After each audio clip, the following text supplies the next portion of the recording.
دور کسی جنگل میں ایک چڑیا مینو اپنے بچے نیمو کے ساتھ رہتی تھی، اور اس کے پڑوس میں ہی ایک اور چڑیا ڈولی اپنے بچے ٹامی کے ساتھ رہتی تھی۔ وہ دونوں چڑیا بہت اچھی سہیلیاں تھیں۔ جنگل میں سب کو ان کی دوستی کے بارے میں پتہ تھا، کیونکہ ان دونوں کی طرح جنگل میں کسی اور کی اتنی دوستی نہ تھی۔ وہ دونوں چڑیا ایک دوسرے کی دوست تھیں، ایسے ہی ان کے بچے بھی ایک دوسرے کے دوست تھے۔ دونوں چڑیا کے بیچ باری باری سے اناج لانے کی ذمہ داری تھی۔ ایسا کرنے سے گھر پر بچے اکیلے بھی نہیں رہتے اور باری باری سے کھانا لانے کی وجہ سے ان دونوں کو آرام بھی ملتا تھا۔ ایسے ہی ایک دن کھانا لانے کی ذمہ داری مینو کی تھی، اسی لیے وہ نیمو کو لے کر ڈولی کے گھر چلی گئی۔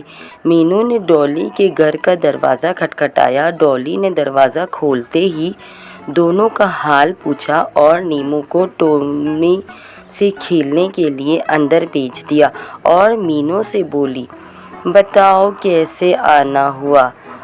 "ارے ڈولی، تم بھول گئی کیا؟ اناج کھانا لانے کی ذمہ داری میری ہے، اسی لیے میں نیمو کو تمہارے گھر چھوڑنے آئی ہوں۔"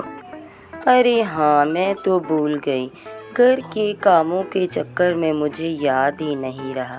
چلو کوئی بات نہیں، اب مجھے نکلنا ہوگا، نہیں تو مجھے واپس آنے میں دیر ہو جائے گی۔" "ٹھیک ہے مینو، تم فکر مت کرو، میں تمہارے بچے کا خیال رکھوں گی۔"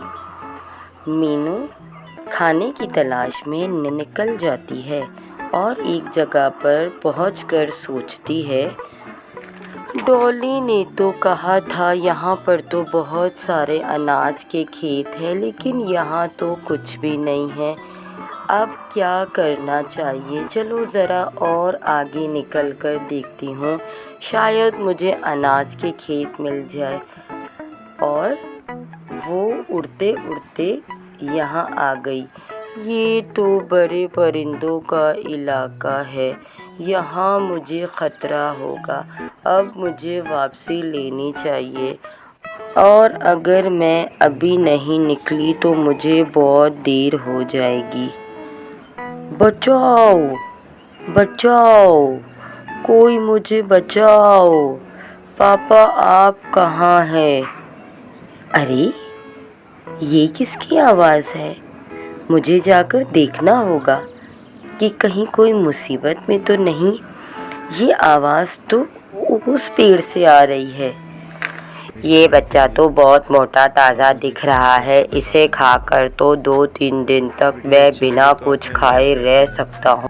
"ارے ناگراج، تم ادھر ہی رک جاؤ، کیا تمہیں پتہ نہیں کہ یہ کس کا بچہ ہے؟